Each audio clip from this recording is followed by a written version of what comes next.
Well, hi there. Leslie, how are you?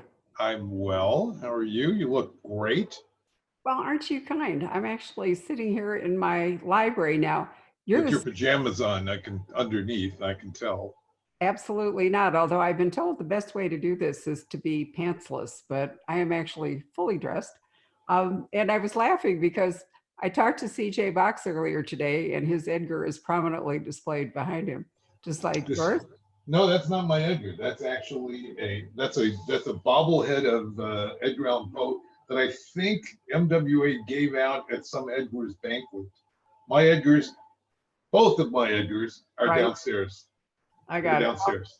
All right, I'm going to move my head sideways slightly, and you can see behind me. There's yours. But it's not really mine because what that is my Raven Award that they forgot to order. And so they gave me an Edgar statue instead. And I didn't see any reason to ever give it back. But I have to be honest. Except that it is incredibly ugly. I mean, that's just the nature. I mean, we all have laughed about this over the years. It is one of the ugliest awards out there, but what can you do? We all want them.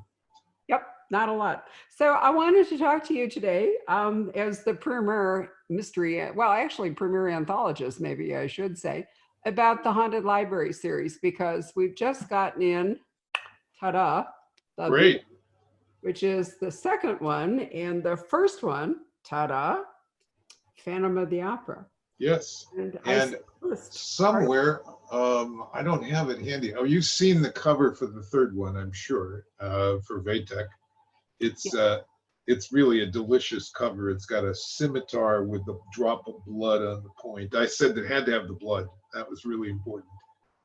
well, of course it is. But let's talk about how this project came about. It's really a project of the Horror Writers Association, right? Yes. In conjunction Yes. with you. So I'm not one of the longest time members. I've been a member of the Horror Writers Association for about 12 years, something like that, and um, that started for me when I did my annotated Dracula back in 2006 or 7. I decided that I needed to be with fellow geeks who liked the horror genre and all that. Uh, and anyway, somewhere along the way, I became good friends with Lisa Morton, another horror writer. And Lisa combines both fiction and nonfiction writing. And by the way, Lisa and I have done 2 anthologies together now. The next one of which comes out in July, called Weird Women. But I'm not sure which of us had the idea first, but we both love classic horror and thought it would be beneficial for many reasons, to put out a series of classic horror. Partly because it's something that the Horror Writers is all about. I mean, we're a 501c3, we're an educational organization designed to promote the genre. And so part of promoting the genre is to get people reading the genre and understand more about it. And when you look around, you'll see that, yeah, there are a few of the classics, Frankenstein, Dracula, that are in print. They're always in print. There's always editions of them coming out. And we had a glut in the market in 2018 with the 200th anniversary of Frankenstein. But other books that are equally important to the genre have languished, have fallen into the shadows, have not been widely available. And so Lisa and I had the idea that the Horror Writers would put out, together with a suitable publisher, which turned out to be Poison Pen Press, a series of editions of classics of horror aimed at general readership, aimed not the specialties. Sorry, that's Siri talking. I don't know why she's talking. She just decided she had something to say. That we wanted to put out. Oh, that's what I said. I said a series, and she thought I was calling her name. We decided to put out a series of books that's aimed at the general market. These editions are, first of all, affordable in their trade paperbacks. Second, they contain reading group suggested questions. They contain further reading suggestions. We have a bio of the author in each case. We have a short introduction by a current well-known horror writer, not necessarily horror writer for each of the volumes. I'll explain that strange thing that I said in a minute, why they're not all horror writers. And notes, because I can't ever do a book that doesn't have notes. My partner in this is Eric J. Guignard. Eric is himself a nonfiction and fiction horror writer. And he does a lot of the mechanical heavy lifting. I do mostly the notes and some of the intro work. And they're great fun. I'm really pleased at the reception to date from people like Publishers Weekly, you know, sort of rediscovering these great books. Publishers Weekly made it. I'm not, no, actually, it might have been the New York Review of Books by headlining its review. You know, this is the book that outsold Dracula in, Yes. was it 1890 something? 1897, yeah.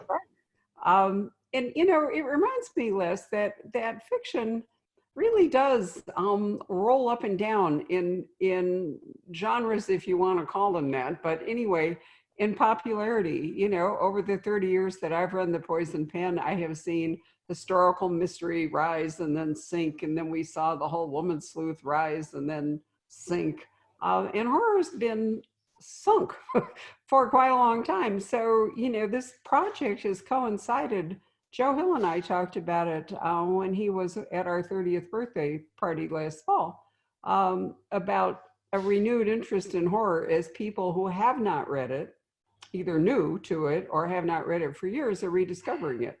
So Right. I think the timing for this is really outstanding. Right. And, you know, we may eventually get to the point where we start to dig up. These are, so far, they're all public domain books. And we have talked about the idea of going further than that and bringing back some classics that are out of print but are still in copyright. We'll see. At this point, you know, we have a long list of titles. I mean, we have 6 books already sort of done, basically. And I want to mention some of the other titles. And we have an ambitious list of 6 more. And we've tried to look at books. First of all, we're not interested, as I said, at least at this point, in books that are already widely available. So at least for now, Frankenstein and Dracula won't be on the list. But so our next title after this is Vatek by William Beckford, written in 1830. Very bizarre story about a caliph who makes essentially a deal with the devil, and a very influential book. And the introduction to that is written by Joe Lansdale, a very successful current contemporary horror writer. We're doing a volume called The Parasite and Other Tales of Terror by Arthur Conan Doyle, with an introduction written by Daniel Stashower, one of the probably the greatest American scholar on Conan Doyle. And we're doing The King in Yellow by Robert W. Chambers, which is a splendid collection of really creepy short stories, one of which was the basis is a little strong. The first one, The King in Yellow itself, actually it's called The Yellow Sign, had a great influence on True Detective, the first season of True Detective. And we have writing the introduction for that Nick Pizzolatto, who was the showrunner, director, producer of the first season of True Detective. And I'm leaving one out. House on the Borderland by William Hope Hodgson, which is a truly weird novel about strange creatures from another dimension or something. This is 1890 something. Introduction by Ramsey Campbell, one of the greatest living horror writers. And then the next 6, you know, we have lots of ideas. We're looking for writers that are diverse. For example, we have a writer, we have at least one candidate of a Black woman who wrote a horror novel in the late 19th century. We're probably going to include one of Mary Shelley's other novels besides Frankenstein. We're talking about The Last Man as a possibility, an apocalyptic novel about a disease that wipes out humanity. Very timely.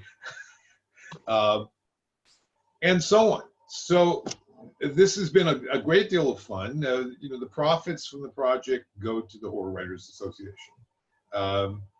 And publishers, of course. But there you are. And is your design that one of these should appear every other month where possible? So basically 6 a year? yes, that's our aim.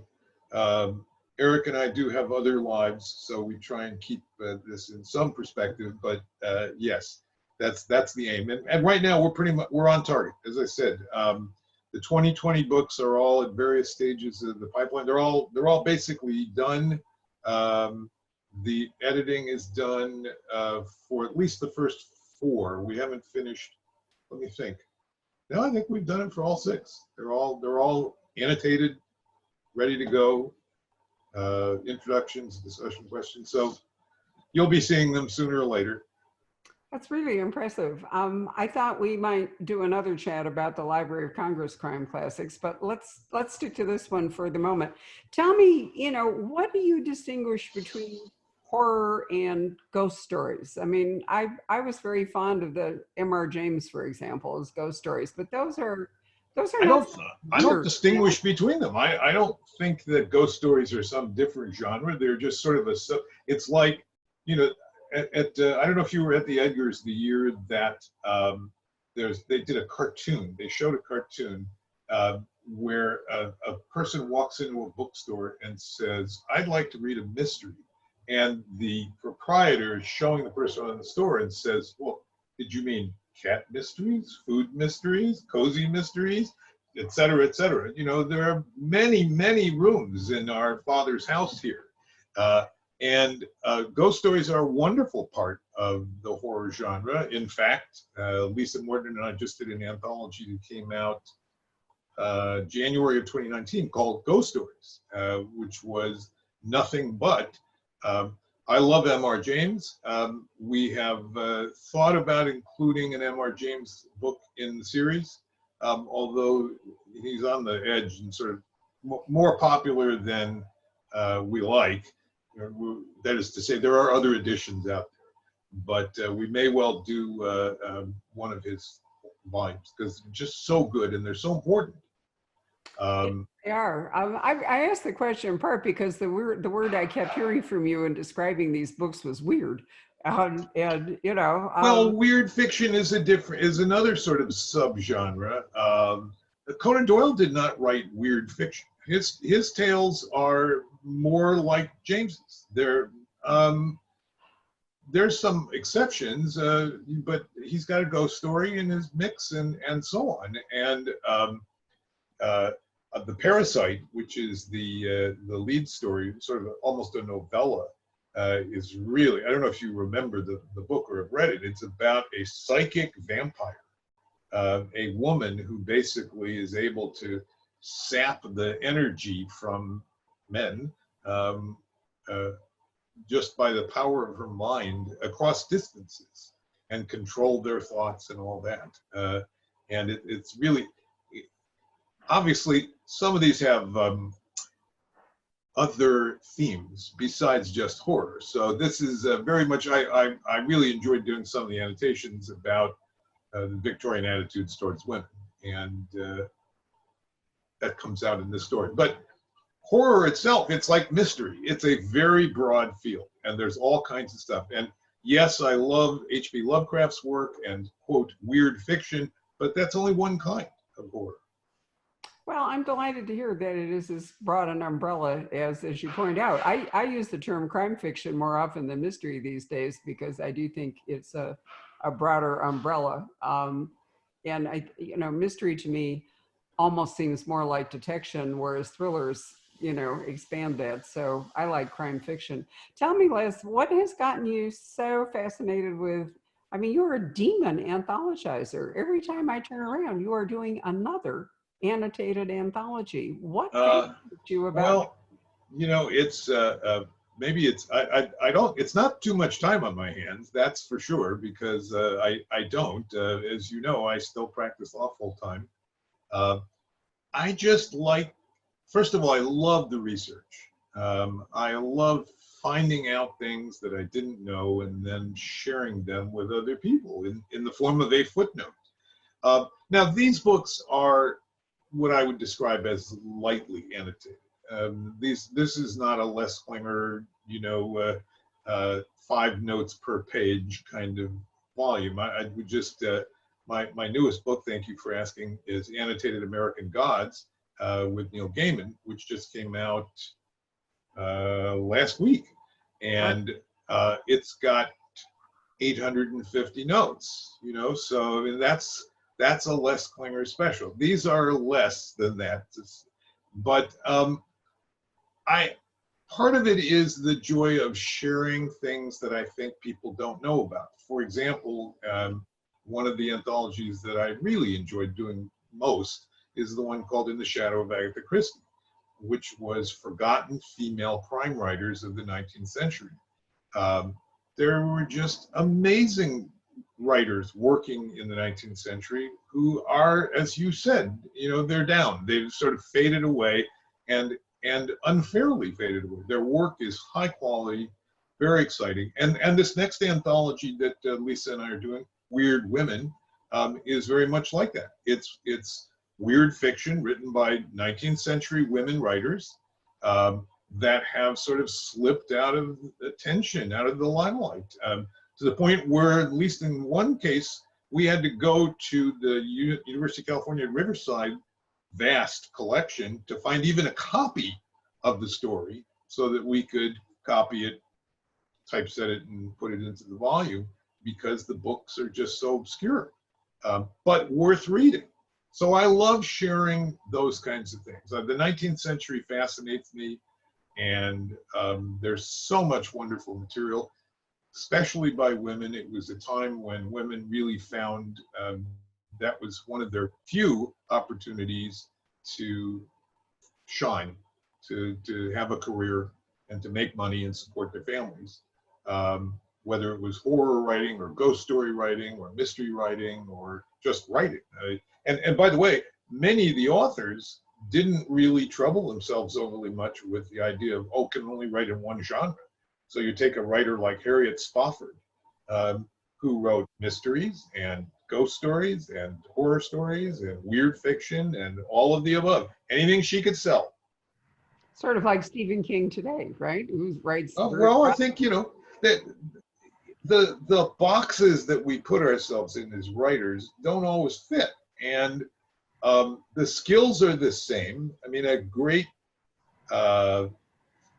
book has the same elements, no matter whether you're telling a horror story or a mystery story or whatever. So many of the writers, just love it all. And so they want to write all of these kinds of things. I think that's absolutely true. And since you've been doing this for so long, and you've spent a lot of time, obviously, in the 19th century, have you formed a base of knowledge such that you have to do less research because, you already kind of know it? Yes and no. When it comes to an individual writer, I still have to really dive in. For example, I just did an edition of a book by Rodriguez Ottolenghi called The Final Proof. He wrote mystery fiction right at the turn of the century. I knew his name. I knew the book. I had to do a lot of research into his life. One of the things that happened, the reason, by the way, that I started out as just a Sherlock Holmes nut. And I was deeply immersed in the Victorian life of Holmes and Doyle and Dr. Watson. And I amassed a bunch of resources, some of which you can see around me here. And when it came to doing Dracula as the next book after I did Sherlock Holmes, I realized that I already had, as you just said, a lot of the resources and sort of knew the players. Doyle and Stoker were friends, by the way, and knew each other through literary circles and the theater. So even then, there was this blurring of lines between the genre and all that. And so, yes, research over here often turns out to be useful research over here. Or even if I don't know everything about the new subject, I sort of know where to look. Right. And I mean, I can see a natural branching, but as I said, by now, since you and I are both seniors, we both acquired, a depth of knowledge that means we have less to look up. I remember writing a long historical mystery section in one of our newsletters, and one of my staff said to me, "How'd you ever have time for that? And how did you have time to look it up?" And I said, "I didn't have to look it up." I said, "I already knew it." Right. It was just an opportunity, as you say, to put it down. So maybe, maybe there's a real argument for the kind of old-fashioned liberal arts education that you and I had. Exactly. Mine is Exactly. I don't know. But I also love the resources. I mean, my office here is filled with things like I have an 1888 Britannica, I have a 1910 Britannica. I have a bunch of almanacs from those days. I have travel guides and so on. And they're not genre specific, and they come in handy all the time. Plus, by the way, I mean, the big thing that changed, and I see it even in my brief career. I mean, my first serious books came out in '98, and that's like the dark ages now compared to today with the internet. The internet has made us so much more expert on everything than was possible before. I don't know about you. I have the terrible habit at a dinner conversation in a restaurant of saying, "Let's look that up," and just wanting to check something. I'm not as good as with my phone as my husband. So generally, when anything comes up, either my husband or my kids leap upon their phones. But I tell you what I have done, which I find very useful, since I do find that keeping names of authors and titles is my aging brain tends to lose them. I remember, the story in the book, but sometimes I'm really groping for who wrote it or what it was. And I'm very happy that the people in the audience whip out their phones and help me out. Right. It becomes accidentally collaborative as a consequence of, but I also know, and I find this very comforting, that even if I've lost it, if I sit there long enough, it comes back to me. So I am convinced that we aren't really losing our memories as we age. I think it's the retrieval system just gets exposed out. I agree.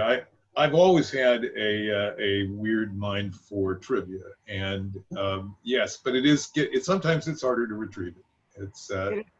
And occasionally when I'm doing these interviews, I think I have a great question, and then I get listening to your answer, and the great question just like info dump, it's gone, and then I have to try to remember it. It's most unnerving. Well, and also you have a problem of interviewing people like me who talk too much. So. No, you don't talk too much at all, but I really miss an audience, because, there's energy from them, but additionally, as I've already said, they help me out in moments. So let me ask you one last thing before we conclude talking about the haunted library. Talk to me a little bit about copyright. And I ask you that because Martin Edwards and I had an interesting conversation earlier about the British Library crime classics and their approach to copyright and his approach. So I was curious about yours. Well, so not all the listeners will know, the copyright laws in the United States are actually a little more restrictive than most countries. Most countries, the laws have been for some time, a period of time after the life of the author. Used to be 50 years, now it's 70 years, pretty much everywhere throughout the world, except now including the United States, but it wasn't for a long time. That is the period of copyright. So that after that time has passed, one is free to publish stories by those authors without any licenses. Sometimes you get surprised. One of the surprises I recall was Arthur Machen, a very well-known writer of weird fiction. Lovecraft was very fond of his work. His classic story called The Great God Pan came out, I think, in 1895. He died in 1954. So those stories aren't yet free of copyright because it's not yet 70 years after the date of his death. But in the US, the rules are more complicated. There are stories that are in copyright for 95 years after publication, generally. That's sort of the default rule. If you're not sure, it's probably 95 years after publication, unless it's relatively new, and then it's life plus 70. So the 95 years started therefore, for every book published before 1925, they are in the public domain in the United States. So 1925 is now the magic number. It used to be, it was 1922. It's the end of the year in which it was published. So if a book was published in 1924, 95 years would be 2019. So in 2020, that's now public domain. So the books published in 1925, next year they will be in the public domain. So public domain means anybody can publish them. There's no copyright issues, and you don't have to license the work. You don't have to track down the heirs. Well, and so you can have multiple editions, different Absolutely. doing them. I know as a Sherlockian, this has been something you would have learned about if for no other reason that the whole Conan Doyle copyright question was really tricky, both here in the United States and in the UK. And if I remember, somewhat different, because you're a close friend of Laurie King, and she ran into some issues. Well, so the issues there, this is a long discussion, Barbara. Let me try and answer it quickly. So the issues there, the original stories, the last of the original Sherlock Holmes stories was published in 1927. So we're only a few years away from the time when in 2023, which is now only 2.5 years away, none of the original 60 stories will be protected by copyright anywhere in the world. Conan Doyle died in 1930. 70 years plus life will have expired, and in the US, the 95 years will have expired. The issue with writers like Laurie has always been whether one can use the character that appears in a copyrighted story in a new story about that character. And this has, of course, been a major industry in the world of Sherlock Holmes, writing new stories about Sherlock Holmes. So you may not recall that in 2014, Laurie and I were doing an anthology called A Study in Sherlock, which you ended up publishing, I think, paperback edition. It was Random House, or no, I'm confused. Anyway, you were involved to some extent. But you have it backwards. Yes. The hardcover, Random House published the paperback. And yes, right. I remember it very clearly, which is right. actually why I asked you this question. So in 2014, that was a collection of all new stories about Sherlock Holmes. And we got a letter from the Conan Doyle estate saying, you can't do this. Actually, that was 2012. In 2012, we got a letter saying, you can't do this without a license. We said, that's ridiculous. Random House said, we're going to pay the money the estate is asking and get a license. We don't care what you think. Fine. 2 years later, Laurie and I did a second anthology called In the Company of Sherlock Holmes. And that was with Pegasus Press. And Pegasus, and once again, the Conan Doyle estate contacted us, which is a company owned by collateral descendants of Conan Doyle, contacted us and said, you need a license. And we said, you're wrong. We're not getting a license. Pegasus said, what are we going to do? And Laurie and I said, we're going to sue. So we sued the Conan Doyle estate. It was in the district court in the Northern District of Illinois. We won the case. It was appealed to the Second Circuit. We won the case. It was appealed to the Supreme Court. The Supreme Court declined to hear the case. Meanwhile, the Second Circuit, fortunately, awarded us as damages all of the legal fees that we had incurred in the case. Our argument was, at that time, 50 of the 60 Sherlock Holmes stories were in the public domain. As long as we did not use elements of the character that appeared exclusively in the copyrighted stories, we were free to use the character. And the court said, absolutely. Otherwise, what does it mean that those stories are in the public domain? So that issue will be completely dead after 2022, but it still remains because there are a few stories that were copyrighted in the US. Leslie, how much fun for you, not only as a Sherlockian and an anthologist, but how much fun for you as a lawyer? All this. Well, I was smart enough at least to hire another lawyer to do the work. I'm not a copyright expert. My dear friend Jonathan Kirsch, an author himself, handled the case brilliantly, and we were very fortunate to win. I was very nervous about it. Judge Richard Posner was the justice on the Second Circuit who heard the case, who was the lead judge on the panel. And I was sure that he was going to remember that in 2004, he reviewed my annotated Sherlock Holmes and gave it a scathing review, long review, basically saying, this is a waste of ink. These stories are only fit for 10-year-old boys. Why would anybody write thousands of pages of annotations about them? Fortunately, either he forgot about that or he thought that, well, at least I was a serious type person, because he wrote a wonderful opinion in the case, calling the Conan Doyle Estate Limited extortionists and saying that we should be commended for doing a public service of suing them and stopping them from behaving like trolls, like patent trolls, trademark trolls. Well, you've obviously made a case for Judge Posner deserving his post on the bench, you know. Absolutely. A scholar and so forth. He was judicious. Yes, he was. And I asked you that question just because I don't think that readers necessarily understand the legal framework attached to, you know, to publishing, to writers. Well, so I've made the semi-witty remark many times that I do sort of two different kinds of anthologies. The ones that Lori and I have done are with living authors, and there's always the headache of contracts and deadlines and payments and the like. And then I have my dead author anthologies, and they're so much easier to deal with. They always get their work done on time. They never ask for any money. It's a pleasure to deal with those dead authors. I can see that, and I think we probably should end this discussion on that cheerful note.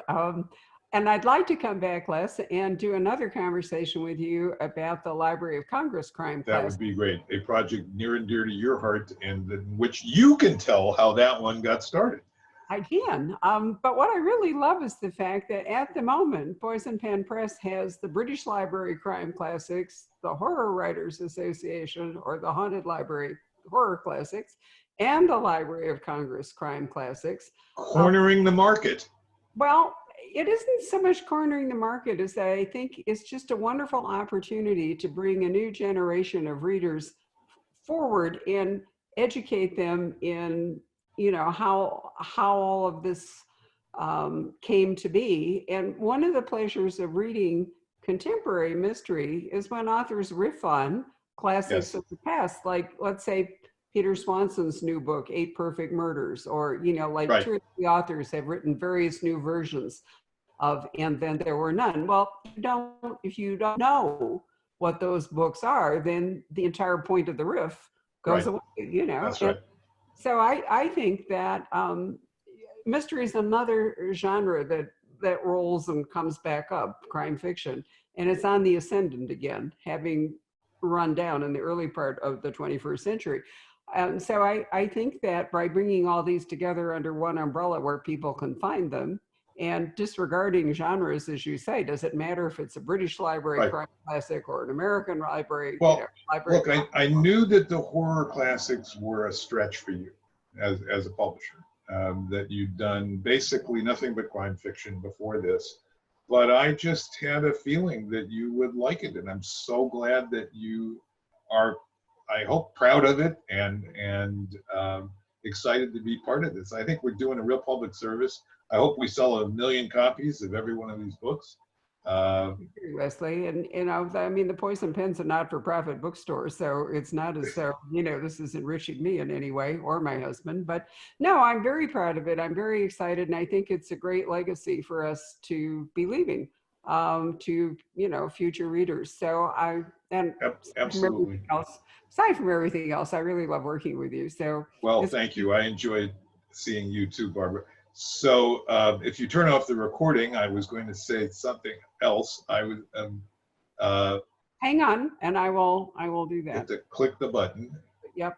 Stop recording. That's what I want to